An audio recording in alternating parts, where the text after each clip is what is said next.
You want to talk about sexual assault? That's certainly a way to put it. You know, I don't know if you were thinking. No, I know. I don't know if you were thinking were you thinking about how to transition to this story? Yeah. I was going to say, do you want to talk about a gay man? I shouldn't laugh. Sexual assault's not funny. No. It's actually quite awful. Laugh. This story is quite fucking awful. Do you have an article or something? Sure. Why don't you explain some of this, and I'll get something. Jeez, don't ask me. Well, tell me your experience. How did you learn about? So Neil Gaiman. Well, tell me who is Neil Gaiman to you? Neil Gaiman's who we're talking about in this segment. Who is Neil Gaiman to me? What does he mean to you? How much do you love the Sandman? Doctor Who. I didn't watch the Sandman. The only Sandman I know is fucking Spider-Man 3, directed by Sam Raimi. I know Neil from Doctor's Wife and Nightmare in Silver. From Doctor Who. I didn't like any of his other projects, nor did I have really any connection to them. But I know people. Oh, it's not your fault. I was normal. You have more than enough time to figure out that I'm not. That I'm what? These are just ads. This is like Alibaba ads. What a strange place to get your news from. Pink News. Well, that was who reported that Doctor Who was gay now. So I wanted to shout out Pink News. We love Pink News. Doctor Who is gay now? Last week we did the Doctor Who gay segment, and Pink News is our Doctor Who. News was our curator of said segment. I didn't know that. Okay. Here, Pink News is reporting that the Sandman creator Neil Gaiman denies sexual assault claims. Wow. Hey, can I just say as well? Okay, sorry. That's a headline. We shouldn't. We are trying to, in our own ways. We're not trying to make fun of sexual assault. We're just trying to. In hindsight, we probably shouldn't have left this till last. But no, I know him from Doctor Who. I watched. Well, if people are done with the show, they can leave. It's this is for real fans. I don't know. What? All right. Sorry. So I know him from Doctor Who, Doctor's Wife, and Nightmare in Silver. Doctor's Wife, I think, is like a classic episode. It's kind of known as one of the best episodes of all time, and I would kind of agree. I've never been in like it doesn't like shout at me as like the best episodes of all time, but like whenever I watch it, I'm like, yeah, it's fantastic. In fact, I think we all did in this exact room. We all did a Doctor's Wife review for 50% Doctor Who podcast. It was all three of us, wasn't it? It was in this room. Yeah, and we all have nothing but good things to say about it. I think it's incredible. The Doctor's Wife for a long time was one of my favorite, and probably still is, but I guess news like this makes it harder to rep episodes written by guys like this. Well, then he did Nightmare in Silver, which he later on went to not name who he was saying, but it was like someone, I think he was maybe naming Stephen Moffat, was like someone tampered with my script. Stephen Moffat was the showrunner at the time. That's all I know and really care about with Neil, but I know he has like inspired generations with his writing. Yeah, you want to take it from here? Yeah, sure. So, like you said, TV writer. I believe, didn't he make The Good Omens as well? Yeah, with David Tennant and Michael Sheen. Yes. Yeah, another David Tennant. But he did the book, and then he did. I think he always is like heavily involved. I think that's the same with the Sandman. I think he was involved with the Sandman. He did Caroline as well. Graphic novel. Caroline? He's Caroline? Coraline? Is that what you mean? Yeah. Probably. I don't watch that shit. I'm sorry. Yeah, Sandman. I believe Neil Gaiman did the comic book and the Netflix adaptation. It's quite a sad thing. I mean, yeah, he was a big creator, well known, and it sounds like from what I've read, so we've got the two articles here, and I have read into these claims somewhat. So I believe one claim was from a fan that said that he basically, as these guys do, abused his power and got the fan to like sleep with him because he's the big guy, and obviously what are they gonna say when they're up with someone that is an idol to them? And then I think the other one was a babysitter, which it kind of explains itself. Unfortunately, with a babysitter, you're going to be in a lot of situations that the person hiring you might have the ability to assault you, I guess. Right. Yeah. Really? I guess. I'm not saying. I'm not As in, saying. like, I'm at not the end of saying the night when they babysitters. go to like pay them or something. Yeah, I'm saying a babysitter. That I'm saying. Unfortunately, there are instances if you're a babysitter where you're potentially going to be at home, and especially if he's divorced from his wife or whatever, or maybe even if he is with his wife. Right, so you're saying that he's at home, but he's doing something, and the babysitter is looking up. Yeah, A or nanny. maybe a nanny. That's I a think it nanny. was a nanny. That's a nanny. I could be wrong, but a I babysitter believe. is when people go out. Yeah, I don't want to. A nanny is. Fuck you, the Rolling Stone. I don't want to, go too deep into this article particularly, but I believe it was One a of the women, nanny. the 24-year-old named Scarlett, was a nanny. See, thank you. To his got child. it. She claimed Gaiman assaulted her in February 2022, just hours after they first met. Jesus. While in a bath in his New Zealand home, Oof. Gaiman told the outlet that he and Scarlett cuddled and made out in the bath and it was consensual. He added that in the third week sexual relationship they were in, they only engaged in digital penetration. Digital penetration? What's that like? These are digits.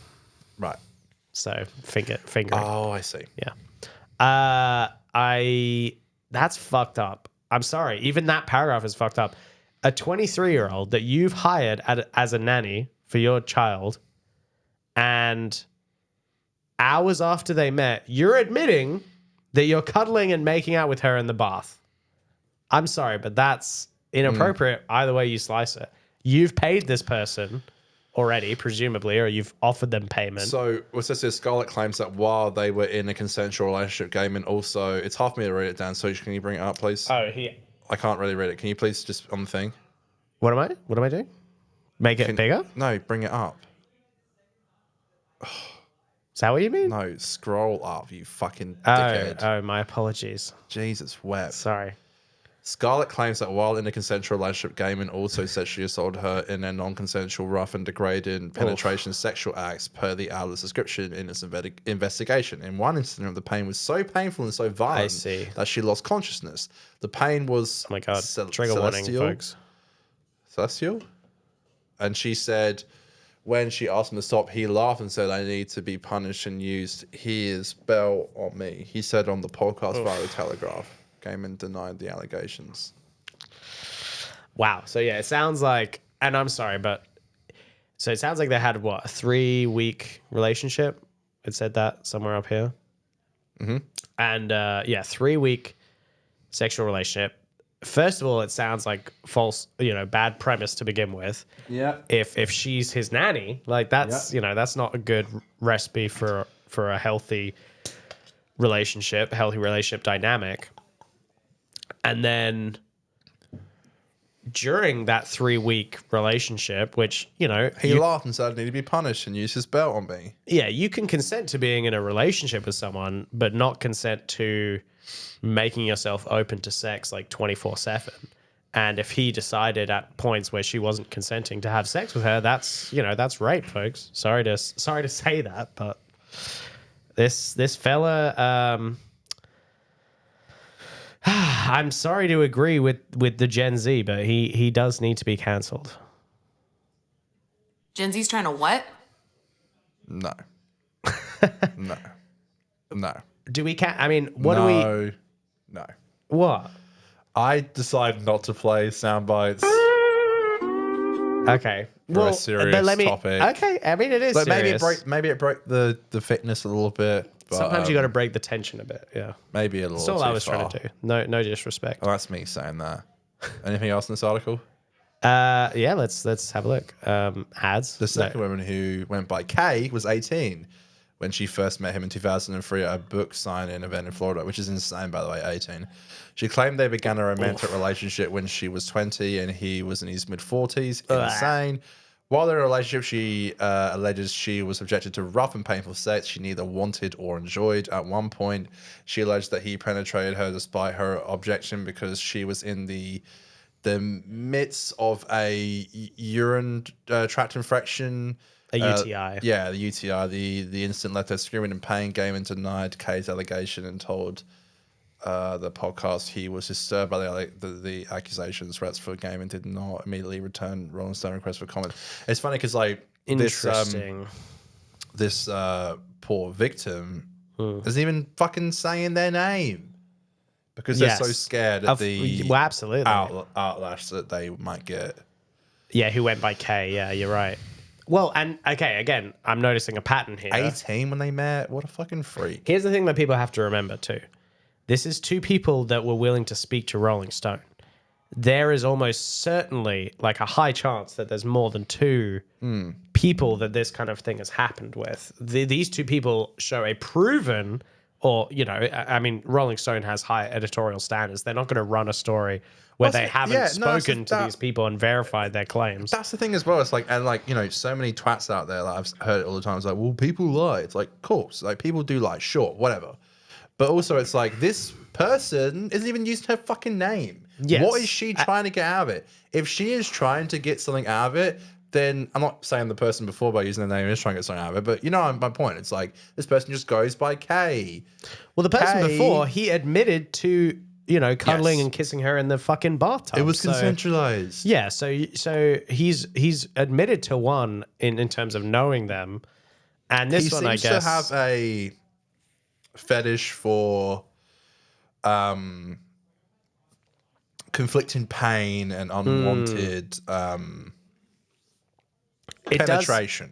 I'm not trying to get too far. It does seem like a power thing too, because again, he's in his 40s, she's 18, she's coming as a fan to him who is working as a, you know, like a person who goes to the conventions and sort of does gig work that way. And still there's a power dynamic there because she is a fan of his, she loves his work, she thinks he's a fantastic, talented writer, and she's only fucking 18, and he's taking advantage of her. Or okay, it says she alleged that it was when she was 20, but still, he's taking advantage. Met when they were 18. Yeah, he's taking advantage of her youth. Some kind of like some kind of relationship. Yeah. According to the investigation, Kay did not file a police report. Scarlett filed a complaint to New Zealand Police in October 2022. Interesting. Gaiman told the podcast that the police did not pursue his offer to assist the investigation regarding the complaint, claiming that this showed the lack of substance of the complaint. But the New Zealand Police told the outlet it made a number of attempts to speak to key people as part of the investigation, and those efforts remain ongoing, adding that there are a number of factors to take into consideration with this case, including locations of all parties. Wow. Okay. Interesting. That's an interesting one. So New Zealand Police is confirming that they are investigating and have been investigating that complaint. So to me, there's clearly something going on, at least with the first complaint. I 100% believe the 18-year-old, but it seems like she unfortunately has less evidence. She was 18 when she met the guy, 20 when it happened. No wonder she's not going to go to the police. I mean, you don't even know. No. You barely know how to file your own taxes when you're 20. You know what I mean? Like, let alone how to go make a criminal complaint to the police. Look, about a famous writer, like who, you know, it's the get famous and try not to be a complete fucking freak challenge, you know? Yeah, failed. Yeah, true. Yeah, I don't know. It sucks, man. I even remember going at school and hearing people talk about Neil, and I only knew him from Doctor Who, but people just saying how inspiring he was as a writer and how much they loved his work. And it's not enough, is it? It's not enough. It's not enough to be. It's not enough to be inspired, famous, and loved, and you need to go out there and. I guess the sad thing is, for some people, and not for all, but clearly for some people like this twat, they have to prove. It's almost like they have to prove to themselves that they actually are as powerful and influential and famous as they think they are. They're like, well, but if I can't use that power and that influence and that fame to like abuse someone or to take advantage of that, then it doesn't exist. You know, what else is it for if not to do that? But I and don't it's understand gross. how in this day and age people like that feel like they can get away with it. We're not in that day and age anymore. Oh yeah, I mean, this shit will always come out. I wonder too. You know, it's been a couple of years now since Me Too and everything, but I do wonder. It's like, yeah, did guys like this who've been famous before Me Too and everything, did they know, like when the Me Too thing happened, did they know it was just a matter of time? Like, shit, that clock's just counting down till I get cancelled, you know? Well, like, there's that saying, you know, you got nothing to fear if you got nothing to hide, you know? yeah. If you're actually a good person and you know, you don't have these skeletons in your closet. And honestly, I think it does strike a great conversation of consent through fucking shit like this. Yeah. It's like, it's always like, you know, as a single man, it might seem cringe to males like me to ask for consent before going into sexual situations. But it's like, look, I know it might for a second kind of like ruin the moment a little bit, but it's like, it's nice to know that we are all on the same page. Did you just play the woo? Yeah. Is that what happens when you ask for consent? I just generally think these days it's important. No, I agree. Actually, you know, it should be. That's the. And I learned that. I think like, yeah, I'm sure people think I'm fucking cringe for saying it. That's fair enough. But it's like, yeah, I think that it's important to just be like, hey, like, are you cool that we're doing this right now? And Yeah, I also say as well, like, if you ever feel like something's like not working or if you want to stop, just say it. I like to think that I'm the kind of person you can be with and not feel like you can't be like, hey, I'm not really feeling this anymore. You know, that I'm not going to be like, what the fuck? We were just, come on, we're nearly done. Like, I'm not that kind of person. Like, I'm just like, cool. Like, whatever. Like, it's never happened, but I'm like, if it does happen, I would be like, cool, no worries. The thing is, that's for interpersonal relationships too. But like the relationship when you're a influencer or a creator it's insane. With a fan is even different. It's a power move. Absolutely. And, you know, we've even talked about smaller creators having to have responsibility when it comes to speaking with fans, because smaller creators can still have fans that love them and want to be interested. And I think it's important to respect the dynamic that exists. It doesn't mean that you can't speak to fans or you know, there's nothing that you can talk to. I mean, look at Dr. Disrespect going over the line with a minor. Oh, what the fuck?